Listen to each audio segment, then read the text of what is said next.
여러분 안녕하십니까. 경제 현장 오늘 고광철입니다. 오늘의 주요 뉴스 전해드리겠습니다. 멕시코에서 자동차를 만들어 미국에 수출하는 기아 자동차 등 한국 자동차 업계가 한숨을 돌렸습니다. 트럼프 미 행정부가 멕시코와 캐나다에 물린 25% 관세 대상에서 자동차를 한 달간 빼준다고 발표했기 때문이죠. 레빗 백악관 대변인은 자동차 업계가 불이익을 받지 않도록 관세 적용을 한 달 면제하는 것이라고 설명했습니다. 2월 소비자 물가가 작년 같은 기간보다 2.0% 올라서 1월에 이어 두 달 연속 2%대를 기록했습니다. 품목별로는 농산물 가격이 전반적으로 떨어졌지만 무는 120%, 당근 78%, 배추는 63% 뛰었습니다. 한국은행은 당분간 소비자 물가가 2% 근방에서 오르내릴 것이라며 지정학적 정세와 환율 움직임 등 불확실성이 크다고 밝혔습니다. 국민의힘이 배우자 상속세 전면 폐지를 추진합니다. 권영세 국민의힘 비상대책위원장은 오늘 비대위에서 함께 재산을 일군 배우자 간의 상속은 세대 간 부의 이전이 아니라며 이같이 밝혔습니다. 민주당은 배우자 상속공제 최저 한도를 5억 원에서 10억 원으로 높인다는 방침이어서 여야 협의가 이루어질지 주목됩니다.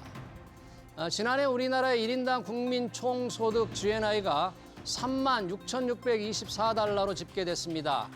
1인당 국민 총소득은 한 나라의 가계와 기업 정부가 국내뿐만 아니라 해외에서 벌어들인 소득을 전부 더해 인구수로 나눈 건데요. 생활 수준을 나타내는 1인당 GNI가 왜 11년째 3만 달러의 덫에 갇혀 있는지 이어지는 집중 진단에서 살펴보겠습니다. 경제 현장 오늘은 SBS BZ 앱과 유튜브에서도 실시간 시청 가능합니다. SBS BZ 앱을 다운받아 시청하면 더 많은 정보와 뉴스를 볼 수 있습니다.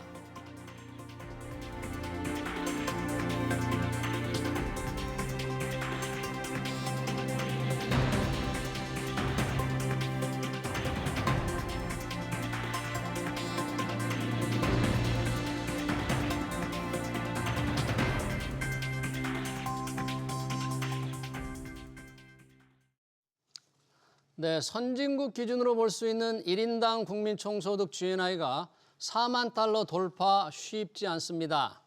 3만 달러에서 4만 달러로 도약하는데 영국은 2년, 프랑스는 3년, 이탈리아는 4년, 미국은 7년 걸렸는데 우리나라는 11년째 4만 달러 벽을 깨지 못하고 있죠.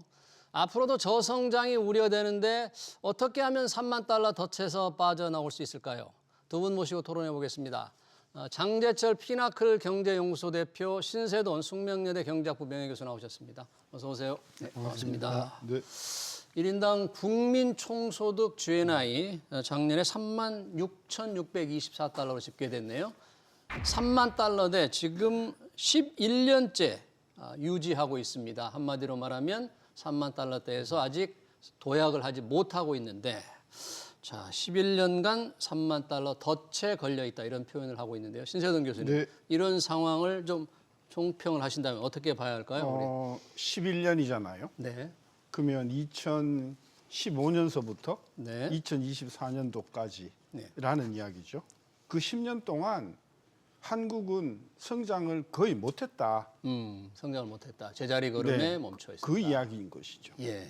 그러니까 한국은 확실히 저성장 시대에 접어든 지 꽤 오래됐단 말이에요. 물론 그 안에 이제 뭐 코로나도 있고 예. 또 했지만 기본적으로 우리 한국 정치인들이나 국민들이 또 기업하시는 분이 인정을 해야 할 것은 한국은 이미 저성장 시대에 깊숙이 들어와 있다. 인정하고 싶지 않지만 그 말은 저성장을 벗어나기가 매우 힘든 상황이 이미 되었다. 따라서 한 10년 뒤에 우리가 이 자리에서 아마도 한 4만 불 이야기를 할 거예요. 네. 근데 그때 4만 불은 지금 4만 불보다 못한 거예요, 사실은.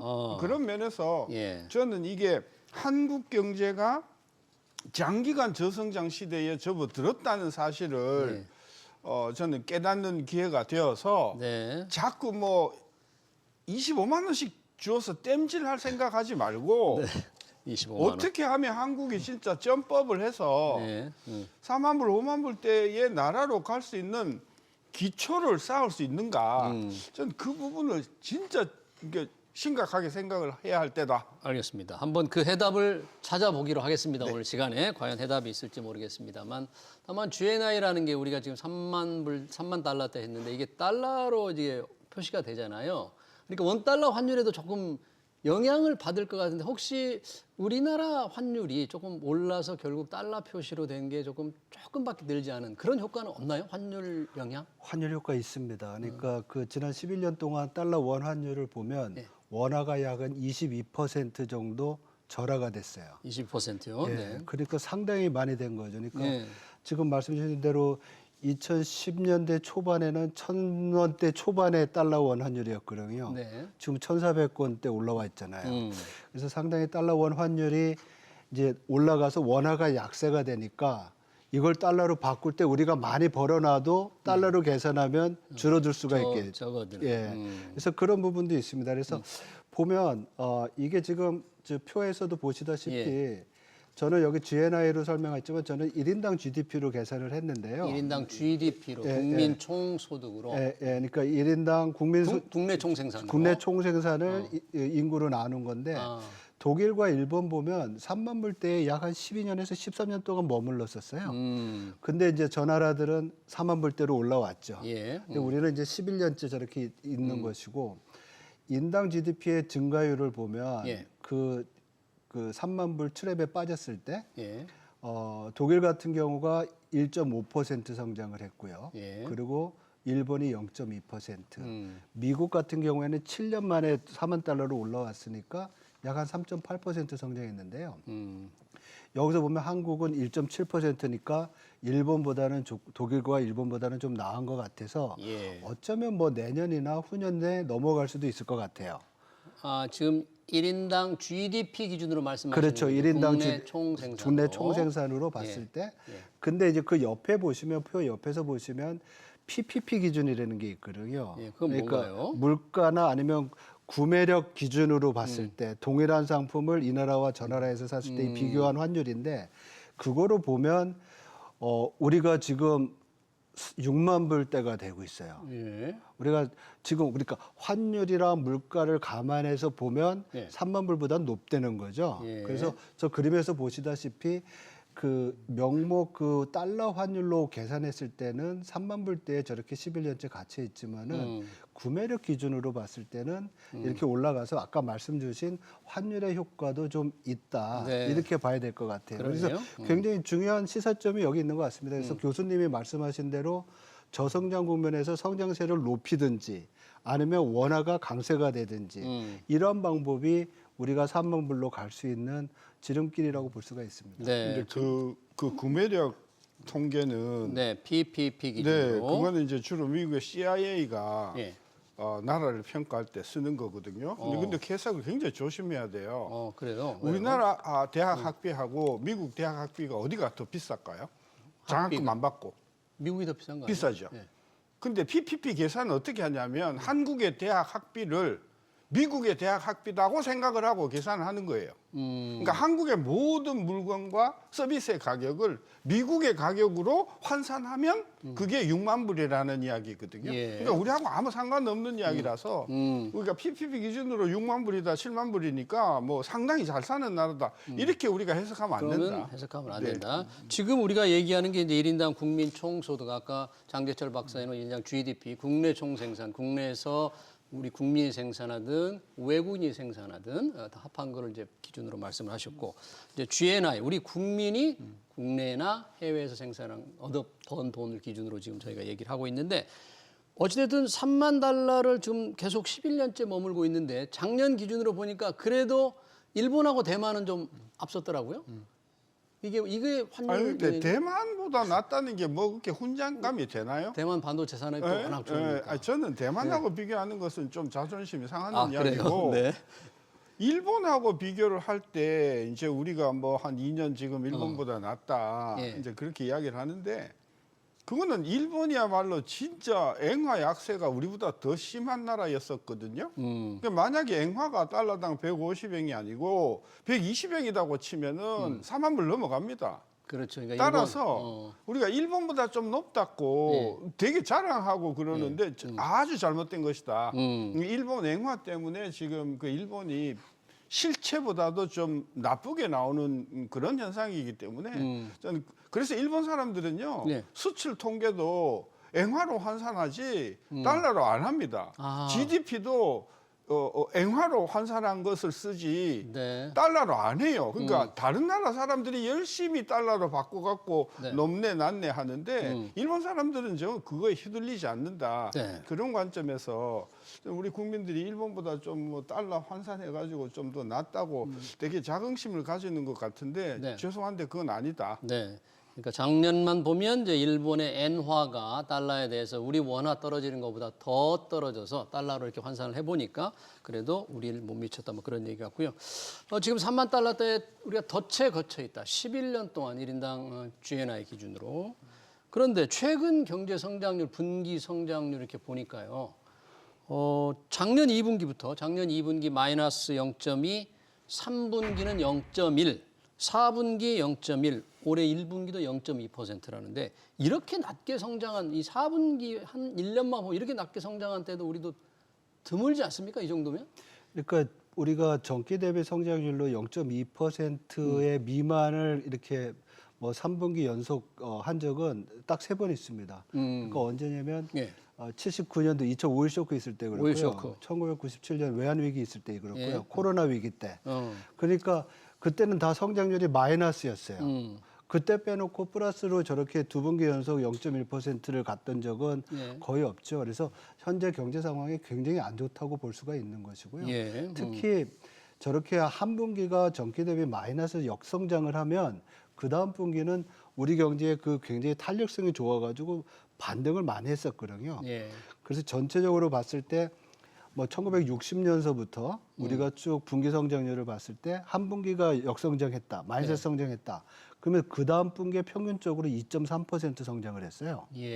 그리고 2000년 이후에서는 약 한 0.9, 1% 성장을 했는데 2020년대 들어와 가지고는 이게 상당히 약화된 거죠. 그래서 여기에는 우리 계속 얘기하지만 우리의 그 성장 잠재력 이 부분이 약화된 것을 반영한 거 아니냐. 즉 우리 경제의 그 탄력성 정도가 상당히 위축돼 있다. 이렇게 설명할 수 있을 것 같습니다. 그러네요. 지금 올해 성장률 전망치도 한국은행이 낸 걸 보니까 1.5%인데 아까 심세동 교수님 이제 우리 장기 저성장이 확실히 들어갔다고 하지만 그래도 상당수의 국민들은 우리가 3%, 4% 이런 성장했던 그 과거를 떠올리면서 이거 너무 낮은 거 아니냐. 이제 우리가 진짜 장기 저성장으로 빠지는 거 아닌가. 아직도 그걸 인정하지 않으려고 하는 분들이 많아요. 언론의 책임이 절반 있어요. 언론의 책임이? 그러니까 지금 1.5가 됐든 2.0이 됐든 사실 그 수치는 나쁜 수치가 아니에요. 나쁜 수치가 아니다. 네, 2%가 지금 미국이 굉장히 경기가 좋잖아요. 그렇습니다. 그러니까 10년 평균을 내보면 2%대예요. 미국이. 그러니까 2%대가 나쁜 게 아니에요. 1.5%도 우리는 썩 나쁘다. 왜냐하면 일본은 거의 20년 동안 0%대 주로 마이너스를 많이 들어갔거든요. 근데 문제가 뭐냐면 작년에 우리가 2.0% 기록을 했잖아요. 그렇죠. 2%. 괜찮은 숫자잖아요. 근데 섹터별로 나눠보면 잘 나가는 게 한 4개 정도 있고 4개. 나머지 30개 이상의 업종은 전부 마이너스예요. 굉장히 안 좋습니다. 그래서 합하니까 1.5든 2.0이 나온 거거든요. 그러니까 언론이 그걸 정확하게 지적을 해줘야 되는 거예요. 2%지만 또는 뭐 1.5%지만 그게 나쁜 게 아니고 그중에서 몇 개 업종은 굉장히 좋은데 대부분의 업종은 지금 사실상 마이너스로 기고 있다. 그러니 우리 경제가 나쁜 거 아니냐. 이걸 이렇게 해야 되는데 그걸 안 하고 그냥 뭐 2.0에 비해서 1.5가 나쁘다고 이래버리니까 우리 국민들은 우리나라 경제가 전부 골고루 다 같이 가는 줄 아는데 실제는 그렇지 않다. 지금 아까도 이야기했지만 반도체 그다음에 작년까지는 자동차. 그다음에 의학, 의학 제품, 요 몇 개 산업을 제외하고는 지금 뭐 진짜 차갑죠, 아주. 2019년보다도 못해요. 2019. 그래서 지금 그 1.5를 가지고 자꾸 따질 것이 아니라 1.5 안에서도 마이너스 지금 뭐 3, 4, 5까지 가는 그런 업종들이 수두룩한데 그런 거를 정부가 신경을 안 쓰고 예. 있다는 게 저는 그러네요. 걱정이 되는 거죠. 네, 저만 해도 이제 1.5% 하면 전체 뭉그러뜨려서 총체적으로 너무 낮다 생각했는데 신 교수님 말씀 듣고 보니까 이창용 하는 총재 얘기가 생각이 납니다. 올해 성장률 1.5%, 내년 1.8%를 제시하면서 이게 우리 실력이다. 우리 실력이 이거밖에 안 돼. 이렇게 좀 말을 하니까 우리가 그거밖에 성장을 못하나? 이거 어떻게 봐야지? 이 총재의 발언은 도대체 무슨 뜻이지? 이런 의문도 좀 생각도 들어요. 네, 지금 뭐 신 교수님 말씀하신 네. 부분도 상당히 그 설득력이 있고요. 우리가 알아야 될 부분입니다. 그렇지만 우리가 거시경제 전체를 보고 이게 총량 변수를 가지고 우리가 각 연도별 아니면 시대별로 분석을 하잖아요. 그런 면에서 1.5% 경제 성장률은 상당히 부진한 것이고요. 왜냐하면 우리의 그 증거가 있습니다. 우리가 가지고 있는 모든 자원과 기술과 뭐 제도를 다 효율적으로 활용했을 때 우리가 적정하게 성장할 수 있는 부분이 잠재 성장률이라는 것이거든요. 잠재 성장률 예, 그게 지금 우리나라가 2%입니다. 2%. 뭐 2%를 달성하기 위해서는 지금 말씀 주신 대로 어떤 부분은 뭐 20% 성장할 수도 있고 마이너스일 수도 있지만 전체 평균으로 봤을 때 2%가 우리한테 적정 수준인데 올해 1.5잖아요. 예. 그리고 작년에 1.0, 그 전에 1.4예요. 3년 평균 내면 2%가 안 됩니다. 네. 이런 상황을 정상 상태라고 평가하는 거는 저는 아니라고 생각을 하고요. 예. 그래서 그런 데에 대한 평가는 사실은 우리가 들어와 있는 저 그림에서도 보시다시피 예. 오른쪽 그림이 상당히 중요한 게 뭡니까, 저게? 우리가 적정 수준의 산출물보다 실제 그 만들어낸 게 저만큼 지금 작다는 거예요. 우리가 생산한 게. 네. 근데 문제는 저게 지금 자꾸 벌어지고 있거든요. 네. 저러한 잠재 성장률의 하락은 올해 성장률이 떨어지면 궁극적으로 내년에 잠재 성장률까지도 영향을 미칠 수가 있는 거예요. 예. 그래서 지금 앞에서 말씀드렸던 저성장 국면의 심화를 가지고 올 수 있는 요인이 저런 것이다. 이렇게 이제 볼 수가 있어서 예. 지금 평가하실 때 뭐 우리 실력이다 그랬는데 물론 기자회견에서 정정을 하셨습니다. 왜냐하면 1.8% 내년 성장하는 거 괜찮다 그랬는데 적어도 내년까지는 잠재 성장률이 2% 정도로 추정이 되고 있거든요. 그러니까 우리 실력보다 성장을 못하고 있는 거에 대해서 예. 우리가 좀 정책 당국 입장에서 보면 반성을 좀 해야 된다고 생각을 합니다. 예. 이창용 총재 발언 얘기를 했고요. 그렇게 보니까 뭐 저 정도 실력이다. 우리 실력이 저거밖에 안 된다. 물론 여러 가지를 좀 뭔가 고쳐야만 그 실력을 좀 더 높일 수 있을 텐데 이게 지금 연관해서 일본처럼 정점을 지났다. 우리도 이제 한국의 경제의 성장률의 어떤 힘이 정점을 지나서 내리막길로 간다. 피크 코리아다. 이런 이제 표현들을 자꾸 쓰잖아요. 혹시 이런 표현에 동의하십니까? 전 150% 동의하죠. 그래요? 네. 우리가 이미 아까 우리 정점을 이창용 지났다. 총재 쓴소리를 한번 하면 야 이게 우리 실력이다라는 말은 굉장히 저는 거슬리는 말이에요. 마치 IMF에 계실 때 하는 소리 같아요. 자기는 한국 사람이 남의 아닌 얘기처럼, 거, 마치 남의 나라 얘기처럼 얘기하듯이. 네. 그리고 한국의 자기도 책임이 있는데. 지금 그 하는 총재를 한지 뭐 2달 됐나요? 지금 그렇죠. 거의 3년, 4년이 지금 임기가 끝나가는데 저는 장관자처럼. 굉장히 경솔한 발언이었기 때문에 네. 저는 수정을 해야 된다고 보고요. 제가 아까도 이야기했지만 지금 2019년에 비해서 예. 생산 수준이 더 높은 산업이 한 4개밖에 안 돼요. 생산 수준이 아까 얘기한 뭐 반도체 30여 개는 서비스와 제조업을 포함해서 지금 2019년보다 못해요. 그리고 우리가 지난 10여 년 동안 거의 한 20년 가까이 되죠. 직접 투자를 보면 나가는 게 어마어마하게 들어오는 것에 3배, 4배, 5배까지 갔거든요. 해외 그 투자만 추세는 늘고 있다. 지금도 지속되고 있어요. 예. 그러니까 한국에 미래가 없다고 생각을 하고 싸들고 나가는 우리나라 기업들이 굉장히 많았다는 거예요. 그렇죠. 들어온 외국인 투자보다 나간 해외 투자가 네, 이게 지금 하루 이틀이 아니라 20년 가까이 지속된 상황인데 이런 상황에서도 우리는 앉아서 잠재 성장력 이야기만 하고 앉아 있거든요. 예. 잠재 성장력을 떨어뜨렸던 주범들이 정치인들이거든요. 정치인 규제들이고요. 규제. 네. 따라서 정치인들이 그렇게 만들어 놓고 또는 일부는 상황을 파악하지 못하는 근로자들 근로자들. 네. 네. 그래서 한국의 정치인들도 기업을 밀어주지 못하고 그리고 거기서 평생을 먹고 살았던 근로자들도 그 고마움을 모르고 예. 이렇게 근로자와 대부분의 근로자와 정계가 이렇게 기업을 배척을 하니 해외 투자로 내몰리는 기업들이. 네, 이게 우리가 한국 기업의 말하자면은 잠재 성장력을 떨어뜨린 주범 아닌가요? 이렇게 되니까 이게 피크 코리아가 아니고 뭐냐. 이게 정점을 지난 게 만든 이런 여러 가지 요인들이 그대로 있는 한 정점은 이미 지난 거다. 지난 거죠. 지금 뭐 돌려본다고 그러는데 예. 돌려보려면은 정치권이 개혁이 돼야 되는데 그런 이야기는 하나도 안 하고 맨날 떠드는 게 뭐냐면 펀드 만들자고 하고 무슨 펀드를 지금 갑자기 꺼내시는 아니 겁니까? 뭐 지금 그러니까 걸핏하면 펀드 이야기야. 돈이 많은가 봐요. 난 네. 지금 건강보험료도 내기 힘든데 네, 참 답답하네요. 지금 이런 상황에서 정치인들 지금 추가 경정 예산 편성 논의를 하고 있어요. 아직 지금 여야가 좀 생각이 다르긴 하는데 관련해서 이런 얘기를 했네요. KDI 조동철 원장. 한국은행 총재가 얘기한 우리 1.5%, 1.8%가 우리 실력이라면 추경 편성은 왜 하느냐? 그게 실력인데 뭐 추경 편성할 게 뭐 있느냐? 이런 질문을 했다고 합니다. 이게 뭐 발언이 좀 정확한 전달이 되고 있는지는 모르겠습니다만 어떻게 봐야 할까요? 이 KDI 원장의 얘기를. 앞에서 이제 말씀드렸듯이 성장률 1.8% 내년까지 봤을 때 그게 정상이면 뭐 추가적인 부양책 필요 없겠죠.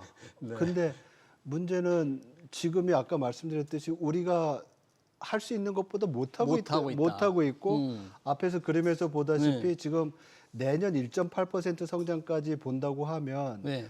우리 실력만큼 못하는 게 4년 연속되는 거거든요. 우리 경제에서 이런 적은 없었습니다. 이런 적은 우리 이런 이런 적은 적은 없었고 그런 면에서 본다 그러면 제가 볼 때는 이 추경은 있어야 된다고 좀 생각하는 부분이 필요하다. 필요하다고 보죠. 네. 이제 필요하다는 얘기를 한국은행 총재도 했어요, 사실. 네네, 추경 네. 편성 본인이 생각하는 적절한 규모도 얘기했는데 그 KDI는 뭐 통화 정책 그러니까 금리를 조금 내리는 쪽에 우선 무게 중심을 두고 있어요. 한국은행과 KDI 우리나라의 대표적인 싱크탱크라고도 할 수 있는데 의견이 좀 다르대요. 어떻게 혹시 의견을 보십니까? 우리나라의 GDP가 네. 실질 기준으로 예. 실질 기준이라는 거는 인플레를 감안을 하고서 음. 얼마냐 하면은 한 2,500조쯤 돼요. 2,500조. 예. 근데 그게 부가가치 기준이거든요. 예. 그거를 매출 기준으로 하면 4배 정도 돼요. 네. 전체 총 그럼 뭐 매출로 하면 2,500조에 곱하기 4배 하면 경쯤 되거든요. 예. 자, 우리나라의 1년 거래 규모가 1경인데 추경을 얼마 한다고요? 많이 하면 50조잖아요. 50조까지 얘기도 안 나오고요. 안 나오죠. 많이 하면 30조 정도. 그렇죠. 30조. 그럼 50조라고 합시다. 예. 50조면 몇 프로인가요? 50조의 거래 기준으로 볼 네, 때 거래 기준으로 하면. 1경에 50조면 뭐 아니, 그 보이도 안 해요. 1%도 안 되겠네요. 안 돼. 1%는커녕 안 됩니다. 그러니까 저는 KDI도 저는 유감인 게 추경을 하면 그죠?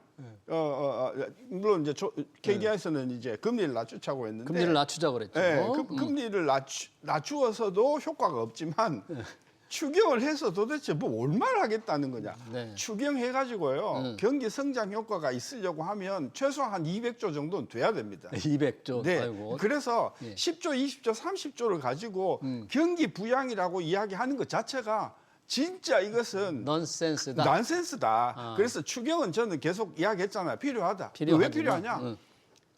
비상계엄 때문에 피해를 입은 업체들한테 그 피해를 보상하는 차원에서는 필요하다. 예. 근데 그걸 가지고 경기를 살리겠다는 이야기는 하지 마라. 하지 마라. 우리 경제의 네. 규모에 비추어서 지금 얘기되고 있는 추경의 규모로 경기 살린다는 것은 어불성설이다. 비상계엄에 피해 입은 사람을 위해서라면 모르겠다. 신세동 교수님 말씀. 예, 근데 그 부분에 대해서는 지금 교수님 말씀하신 부분은 저도 동감을 합니다. 왜냐하면 지금 한국은행 15조에서 20조 정도를 넣어야지만 우리 성장률을 0.2%포인트 올릴 수 있다라는 그렇게 계산이 얘기를 했죠. 되나 봐요. 근데 지금 우리가 뭐 1.9%에서 한국은행이 성장률 하향 조정한 게 1.5%거든요. 작년 말이랑 지금이랑 비교했을 때. 근데 그만큼의 어떤 성장률 격차를 올리고 아니면 뭐 잠재 성장률까지 올리려면 지금 얘기되고 있는 것보다는 더 많이 들어가야 될 필요는 있는 것 같습니다. 그래서 규모를 저는 뭐 추경은 시장에서 생각하는 거 그것보다는 좀 더 크게 좀 긍정적인 서프라이즈를 주는 게 필요하다는 생각을 가지고 있고요. 네. 논의의 초점은 그런 것 같아요. 그러니까 통화 정책은 조동철 박사 얘기로는 금토위가 결정하면 빨리 실행이 될 수 있는데 그렇죠. 추경이나 이런 것은 국회를 통하고 정치적 과정이 필요하니까 오래 걸리니까 일단 금리 먼저 내려놓고 무선 그리고 대응을 금리로 하자. 대응을 하고 네. 근데 이제 기사 나오는 거 보면 효과가 통화 정책이 빠르다고 이렇게 평가를 하고 있거든요. 근데 우리는 분명히 통화 정책은 경제 원론에서 배울 때도 시차를 가지고 적어도 6개월, 9개월 후에 시차를 가지고 영향을 준다고 하거든요. 그렇다고 보면 작년 10월부터 금리를 우리 한국은행이 인하를 했으니까 빠르면 올해 상반기 중에는 그 금리 인하의 효과가 나타날 거로 보여요. 예. 그래서 저는 추경을 한다고 하면 2분기 말이나 3분기 때부터 추경은 바로 집행하면 되잖아요.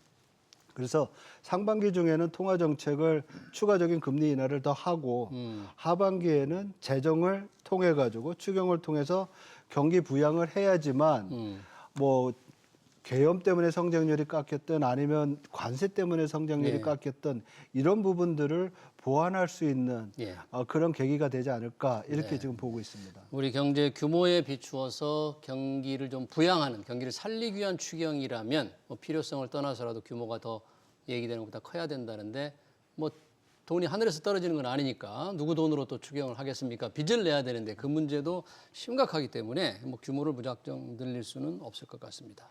여튼 지난 4년 동안 우리가 실력 발휘를 못했다. 우리가 경제 성장할 수 있는 것보다 낮게 돼 있고 앞으로도 지금 이런 상태라면 전체 성장률이라면 3만 달러 돌파가 어려울 텐데 과연 어떻게 하면 이 아까 신세동 교수님 뭐 점법을 우리가 할 수 있느냐, 우리 경제가 좀 4만 달러로 도약할 수 있느냐 여러 가지 이제 과제가 있을 텐데요. 단기적인 뭐 경기 부양은 차치하고 어떤 게 가장 필요하고 뭐를 해야 될까요, 우리가?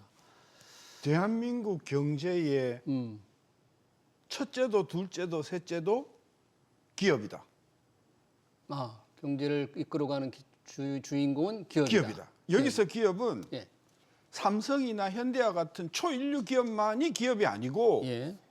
지금 5년, 10년 동안 아주 어렵게 버텨가는 소위 낙후 전통기업도 기업이라는 거예요. 예. 따라서 한국의 제일 소중한 실체는 기업이다. 기업이다. 따라서 기업이 숨을 쉴 수 있도록 모든 경제 정책은 기업이 숨을 쉴 수 있도록 하는 것에 원칙을 둬야 된다. 저는 이게 국시가 돼야 된다고 생각해요. 당분간. 국시가 네. 예를 들면 그렇게 어떻게 뭘 해야 될까요? 그러기 위해서. 그래서 제가 이야기했지만 부가가치세를 앞으로 당분간은 부가세 인하. 그것을 5%로 인하를 한다. 지금 10%인데 절반으로. 네, 절반으로 하고 그다음에 기업에 관련된 투자의 경우에는 5년, 10년 동안 과세를 유예한다. 고 하고 그다음에 금융기관의 금융 그 자금은 기업에 들어가는 것을 제일 우선순위로 한다. 뭐 부동산이라든지 아까 이야기한 펀드라든지 이런 것들은 우선순위에서 떨어진다. 그러니까 모든 정책이 의회에서 중심으로 되어가지고 정책을 첫째 기업, 둘째 기업, 셋째 기업 이쪽으로 우리가 가는 대변화를 하지 않고서는 저는 안 될 것 같아요. 안 될 것 같지만 굳이 처방을 자꾸 물어보니까 그런 식으로 우리가 좀 필요하다는 생각이. 3만 달러 저성장의 늪을 탈출하기 위해서는 첫째도 둘째도 셋째도 기업에서 모든 게 기업의 투자를 지원하고 뭔가 이제 기업이 더 활력을 불어올 수 있도록 해보자는 긴급 처방을 하자. 부가세도 낮추고. 우리 장 박사님 어떻게? 예, 이제 저는 좀 작게 이제 교수님은 크게 말씀하셨으니까 저는 일단 제일 먼저는 관세 이 압박 벗어날 수 있도록 여기 이 총력을 기해야 될 것 같습니다. 지금 누가 해야 될지는 모르겠지만은 여기에 대한 대비가 우리가 가지고 있는 타임 프레임이 작잖아요. 짧으니까 그거 해야 될 것 같고 두 번째로는 교수님 말씀이랑도 일맥상통하는데 이번에 트럼프 대통령 국회 합동연설할 때 그 얘기하더라고요. 자기가 백악관 오벌 오피스에서 사인한 것 중에 하나가 규제 하나 세우면 10개 철폐한다. 기존의 것. 하나 세우면 10개 없앤다. 기존의 거 10개 없앤다.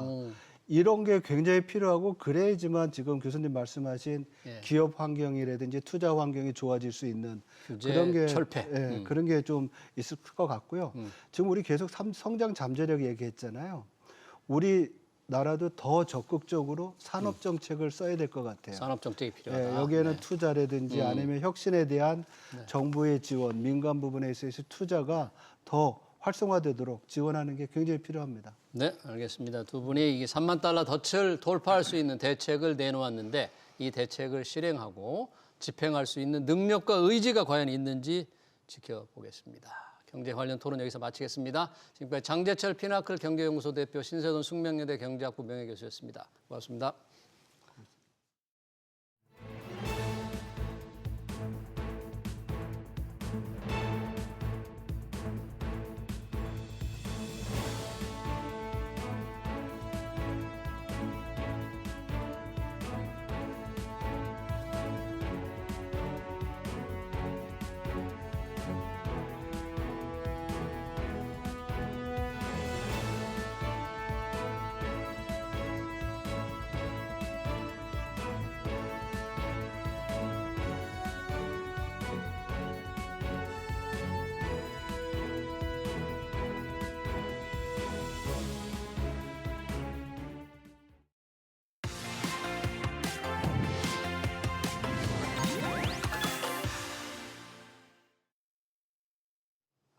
네, 중국의 최대 연례 정치 행사인 양회가 지난 4일 시작됐죠. 리창 총리는 전인대 첫날 업무보고를 통해서 올해 성장률 목표치를 5% 안팎으로 제시하면서 로봇과 AI를 집중 육성하겠다고 밝혔습니다. 특히 트럼프 미 행정부가 던진 관세 폭탄에 견제구를 날려 향후 미중 갈등이 어떻게 전개될지 주목되는데요. 올해 중국의 경제정책 방향, 그리고 미중 갈등, 전가림 호서대 경영학부 교수 모시고 들어보겠습니다. 교수님 어서 오세요. 네, 안녕하세요. 반갑습니다. 양회, 중국의 가장 중요한 정치 행사 이제 이미 시작이 됐습니다. 리창 총리 업무 보고가 있었는데 여러 가지 내용이 좀 들어가 있던데요. 혹시 교수님께서 조금 인상 깊게 주목해서 들으신 내용이 있습니까? 네, 이번 양회는 조금 좀 특별하다고 볼 수 있습니다. 왜냐하면 네. 트럼프 행정부 2기가 시작됐기 때문에 그 양회에 대해서는 우리가 이제 중미 간의 경쟁, 전략적 경쟁 관계 속에서 어떻게 미국의 공세를 버텨나가느냐 이게 가장 관건이 될 겁니다. 예. 그리고 이제 코로나 팬데믹 이후에 리오프닝 과정 속에서 우리가 중국 경제가 상당히 좋을 거라고 기대를 했는데 오히려 그렇지 못했습니다. 그래가지고선 지난 한 해도 역시 경제의 어떤 여러 가지 문제점들로 인해 가지고선 성장이 그다지 높게 나타나지 않았거든요. 그러면 예. 올해는 과연 어떠한 목표를 가지고 그 문제를 해결할 수 있는가가 있을 것이고요.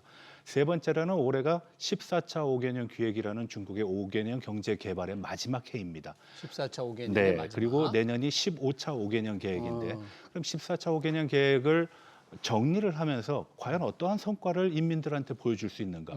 코로나 3년이라는 거 그리고 대미 무역에 있어가지고선 트럼프 1기가 겹쳐 있었기 때문에 경제 상황이 상당히 안 좋았는데 이거는 시진핑의 정권을 안정화시키는데도 문제가 있을 것이다. 그러면은 차기 시진핑 정부의 등장에 있어서 어떠한 포장을 해가지고선 경제가 좋아진다라는 어떤 인민들의 기대감이라든지 만족감을 만족시킬 수 있는가 그런 문제가 있을 겁니다. 그러기 위해서는 사회의 어떤 안정도 필요한데 지금 중국이 사회적으로 굉장히 좀 불안한 상태를 보이고 있거든요. 그래서 이런 문제점도 우리가 좀 고려를 해볼 필요가 있다. 그리고 뭐 결론적으로 얘기하면은 경제 성장을 위한 조치에 어디에 방점을 둘 것인가라고 얘기할 수 있는데 아무래도 소비 진작이 가장 중요한 부분이 될 겁니다. 소비 진작이. 네. 네, 이제 차근차근 더 얘기를 해보고요. 미중 갈등 첫 번째 이제 우리가 포인트 중에 하나가 미중 갈등. 트럼프 2기 행정부에서 중국이 어떻게 나올 것인가 했는데 어제 양회에서 좀 설명을 할 때 이창 총리 네. 여러 가지 그 트럼프 대통령의 관세 폭탄에 대해서 약간 견제구를 날렸다. 뭐 그런데 어떤 내용이 좀 있었어요? 견제구를 날린 거는 이제 관세 10% 부과를 하니까 거기에 대해서 중국도 맞대응을 한 겁니다.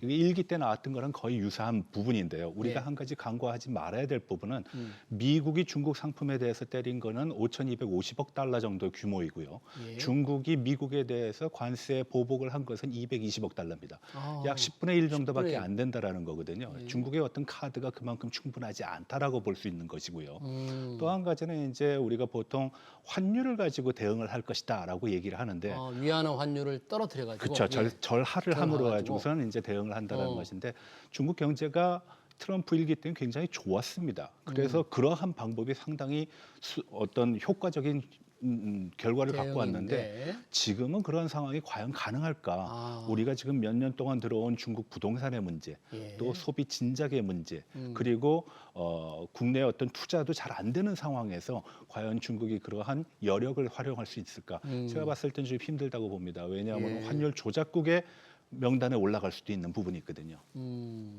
그러니까 이제 관세에 대응하기 위해서 그 나라 돈값을 떨어뜨려 가지고 환율을 올려서 대응을 해왔는데 이번에 조금 중국이 그럴 여력이 있을까 조금 의문을 제기했고요.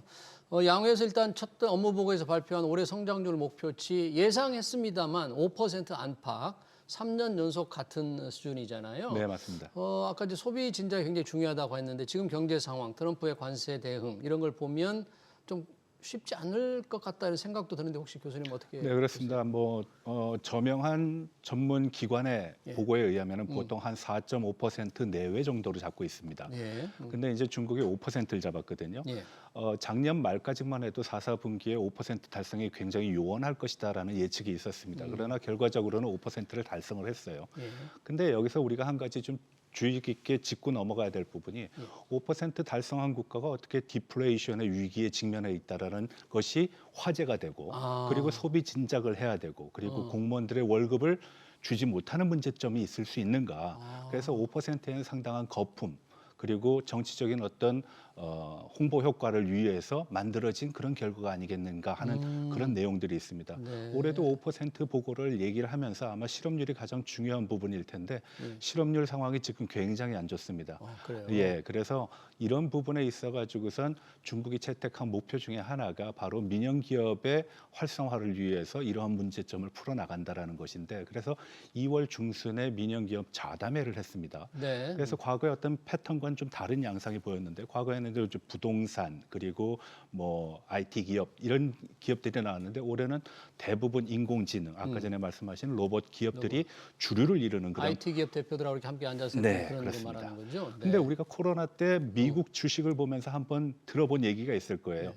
알리바바가 엔트그룹으로 상장을 하려고 그러는데 상장이 이틀 전에 중국 정부로부터 취소를 당하게 됩니다. 네, 압박에 의해서. 그렇죠. 그러면은 지금 중국 정부가 중국 기업에 대해서 압박을 해왔는데 지금은 다시 너네들이 이제 앞서 나가서 국가를 구해라라는 호소하는 거는 왠지 좀 앞뒤가 안 맞는 듯한 그런 그만큼 인상을 경제 줬습니다. 상황이 쉽지 않아서 민간 기업들이 열심히 뛰도록 정부가 좀 도울 수밖에 없는 그런 상황이다 이렇게 네, 봐야 되나요? 맞습니다. 그러네요. 그러면 경제 5% 성장이 조금 이렇게 거품일 수도 있고 정치적인 약간 포장일 수도 있다고 하셨는데 그래서 경제를 살리기 위해서 이번에 재정 적자를 좀 예전보다 조금 더 늘리겠다. GDP의 뭐 4%로 늘리겠다고 네. 했다면서요. 네. 그 얘기는 뭡니까? 돈을 더 정부가 훨씬 풀겠다라는 많이 거죠. 쓴다는 얘기예요. 네. 그럼 뭐 어떤 걸 좀 겨냥을 하고 하는 건가요? 아무래도 이제 소비 진작이 가장 중요한 관건 요소 중에 하나이기 때문에 유동성 확대를 해가지고선 시장을 활성화시키겠다라는 것이 가장 근본적인 목표 중에 하나입니다. 예. 그러니까 지금까지 중국 인민들이 소비를 안 했다는 것이죠. 예. 우리가 많이 들어본 얘기 중에는 저축률이 굉장히 높이 나타났다라는 얘기를 하는데 사실 이 소비 진작을 위해서는 어떤 경제 정책에 있어서 유동성 확보뿐만 아니라 거기와 관련된 여러 가지 정책과 법률이 맞닿아서 나가야 되는 것이거든요. 근데 잘 아시다시피 재작년, 작년을 통해 가지고선 반간첩법, 대외관계법, 국가기밀보호법 이런 일련의 법들로 인해 가지고선 외국인 투자자들이 중국을 떠나고 민간 기업들의 어떤 활성화된 경제 활동이 이루어지지 못했고 인민들의 어떤 소비 성향이라든지 대외 활동은 위축됐단 말이죠. 그래서 만약에 정책을 추구한다 그러면은 단순하게 이렇게 금전적인 금액의 숫자의 변화를 가지고 하는 것보다는 전반적인 하나의 세트로 움직여야 되는데 그 세트가 조금 요원하게 나타날 것이라는 겁니다. 한 가지 말씀을 드리면 올해 양회를 통해서 통과될 법안 중에 하나가 감찰법이라는 게 있는데요. 이 감찰법. 네, 그건 무슨 이 내용인가요? 감찰법은 뭐 어떤 구속이라든지 신원 조사라든지 아니면은 법률과 관계돼 가지고선 앞서 말씀드렸던 국가의 안보, 기밀 이거 누설을 했을 때 더 강력한 수단을 통해서 제재할 수 있다라는 것입니다. 그렇다면 민간 기업의 활동이라는 거는 최근 들어서 IT와 인터넷 그리고 인공지능 같은 것들은 대부분 정보를 가지고 활용을 하는 것인데 이 정보에 상당한 제약이 있을 수 있다. 또 한 가지는 중국 정부가 바로 이 정보를 갖고자 하는데 민간 기업이 이 정보를 국가에 넘겨주게 될 경우에는 어떤 정보 보안으로 인한 값어치를 유지를 할 수 없게 됩니다. 이번에 왜 딥시크에서도 약간 우리가 사용을 금지하고 하는 것도 그런 네, 맞습니다. 걱정들이 좀 있었기 때문에. 네, 맞습니다. 미국과 일본이 왜 선제적으로 딥시크의 다운로드라든지 활용을 금지를 시켰냐면은 미국과 일본은 신분 제도가 없지 않습니까? 우리 같이 주민등록증을 가지고 실명제를 사용할 수 없으니까. 근데 이런 상황에서 지금 중국이 그것을 노리고 있다. 그런 측면에서 보게 되면 굉장히 좀 심각하다라는 것이고요. 두 번째 말씀드리고 싶은 거는 작년 한 해 중국에서 발생한 시위가 8,000건에 이르릅니다. 이 시위는 경제적인 것이 대부분이었고 그리고 정부 정책에 대한 불만도 상당했습니다. 아마 근자에 들어서 아마 보도된 내용 중에 제일 유명한 것은 정주에서 한 20만 명의 학생들이 자전거를 타는 시위를 한 적이 있었는데 정조에서, 네, 정조에서 20만 명이 자전거 시위가 있었어요. 네. 그래서 올해 예산안의 편성을 보게 되면은 치안과 관련된 부분이 작년에 한 1.5%였는데 올해는 7%가 넘습니다. 그만큼 사회적인 안전 강화를 위해서 조치를 하겠다라는 것인데 제가 봤을 땐 이런 것이 경제적인 활동에 상당한 위축 요인으로 작용할 가능성이 있다라고. 그러네요. 감찰법이라든지 치안 유지 강화가 이제 경제 활동을 조금 얽매는. 여튼 GDP의 4%를 재정적자로 쓴다고 해서 내수 진작이지만 중앙정부나 지방정부 지금 빚이 많은데 지방정부 특히 네. 이런 빚보다는 경기 침체 우려가 훨씬 더 경기 부진 우려가 더 훨씬 크게 생각되는 거죠. 그렇습니다. 그러니까 지금 가장 중요한 건 소비가 안 되고 소비가 안 있다는 되는 것이고 거. 그리고 지금까지 중국이 안고 있는 몇 가지 뇌관이 있는데 그 네. 뇌관 중에 대표적인 것이 바로 부동산 문제. 부동산. 문제 작년서부터 여러 가지 정책들이 계속 나왔는데 하나도 실효적인 어떤 성과를 거둔 게 없습니다. 두 번째로는 지방 부채 역시도 하나의 뇌관으로 작용하고 있는데 심지어는 어떤 지방에서는 공무원의 월급도 줄 수 없는 그런 상황도 그래요? 나타나고 있거든요. 그래서 지방 부채 문제. 세 번째로는 뭐냐 하면은 중국의 지금 사회적인 현상 중에 하나 룬이라는 단어가 있습니다. 룬은 영어의 run, 뛰다라는 런에다가 룬이라는 단어가 있는데 이거는 해외로 나가는 겁니다. 바깥으로 네, 나간다. 근데 상당히 이 나가는 사람들의 특성을 보게 되면은 고소득자들이에요. 중국을 중국의- 탈출하는군요. 부자들이. 네, 그렇습니다. 그래서 중국에서의 어떤 경제 활동의 자유 그리고 그 여력이 쉽지 않다. 그래서 최근 들어서 싱가포르의 어떤 1인당 GDP가 상당히 올라간 걸 우리가 알 수 있는데요. 상당 부분이 싱가포르 동남아로 빠져나가고요. 또 상당 부분은 또 미국으로 갔습니다. 예. 중국의 부자들이 해외로 빠져나가는 어떤 감찰과 이런 거에 대한 불안감도 있을 거고요. 자, 그렇기 때문에 아까 잠깐 언급을 해주셨는데 시진핑 주석이 IT 업계 거물들을 다 불러 모아서 회의를 했잖아요. 그 모습이 굉장히 인상 깊었고 뭐 딥시크 창업자도 왔고요. 네. 알리바바 마윈도 보이고 그 굉장히 좀 이색적이지 않았습니까? 그렇죠. 마윈은 정치적으로 숙청을 당한 거나 마찬가지입니다. 네. 근데 숙청했던 사람을 다시 불러들였다는 거는 네. 두 가지 측면에서 해석을 할 수 있습니다. 시진핑이 잘못된 결단을 했을 것이다. 그리고 이러한 것으로 인해 가지고서 마윈의 어떤 복권이 이루어졌다라는 것입니다. 복권이 이루어졌고. 근데 과연 이런 정치적인 복권 그 자체에 포인트를 줄 거냐? 기업 활동이라는 것은 어차피 영리를 가지고 하는 것인데 그 영리를 보장할 수 있는 정치적인 기반을 마련하지 않고 단순하게 민영 기업들의 오너들만 만나서 악수를 하는 것이 무슨 의미가 있겠느냐. 그래서 이번 전인대에서는 민영기업 촉진법이라는 것이 이제 제정이 될 텐데요. 민영기업 촉진법. 네.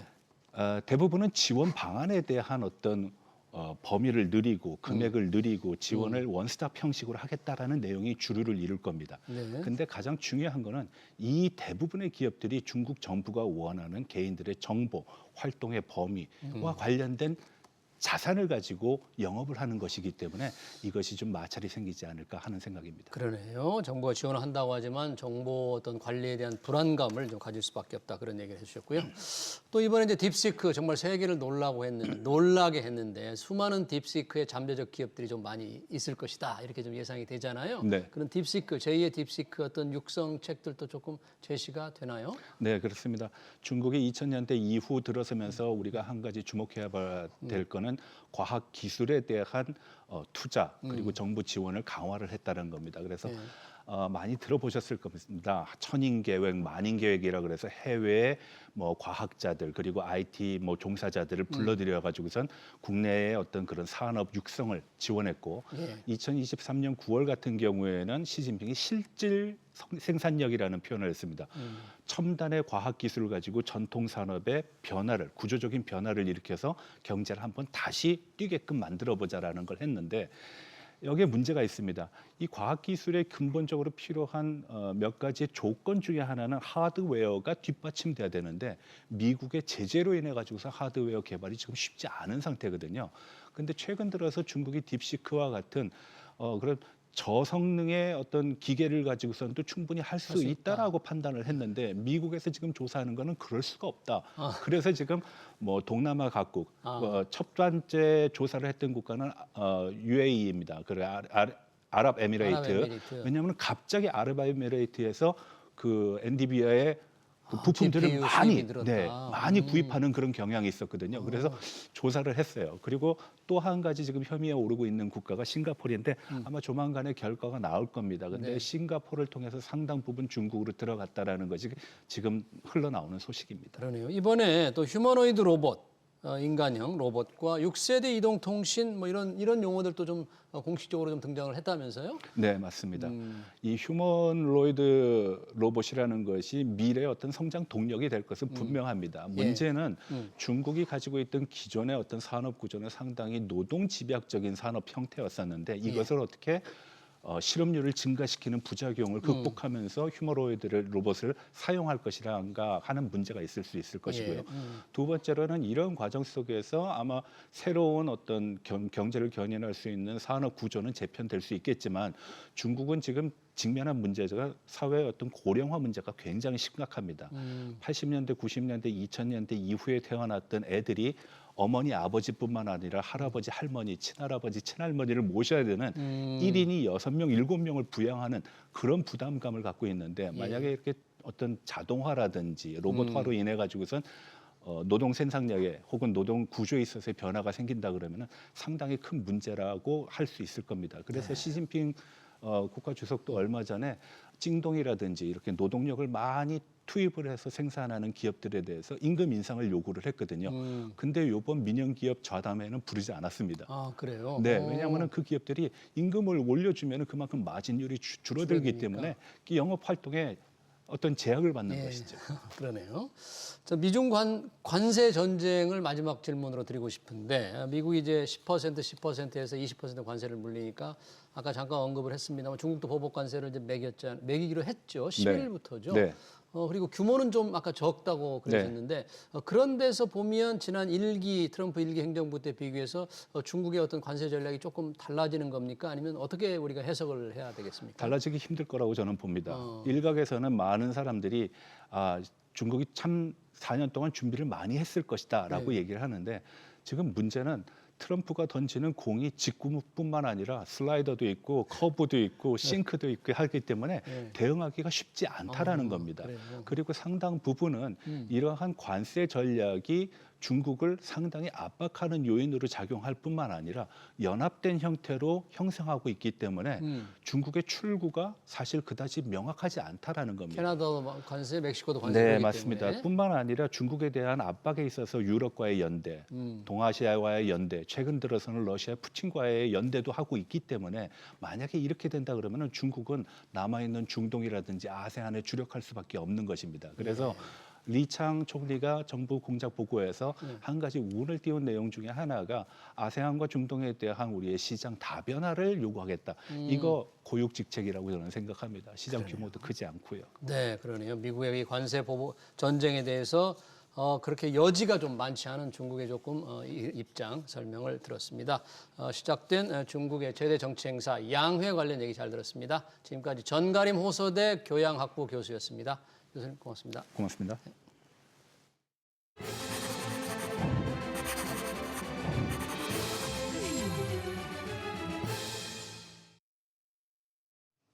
네, 1인당 국민 총소득 GNI가 지난해 36,624달러로 집계됐죠. 우리 돈으로 5천만 원에 육박하는 수준입니다. 내가 실제로 버는 소득은 그렇게 높지 않아서 피부에 와닿는 숫자는 아닌데요. 통계상으로는 그렇습니다. 하지만 1인당 국민 총소득이 2만 달러에서 3만 달러로 올라선 지는 11년 전입니다.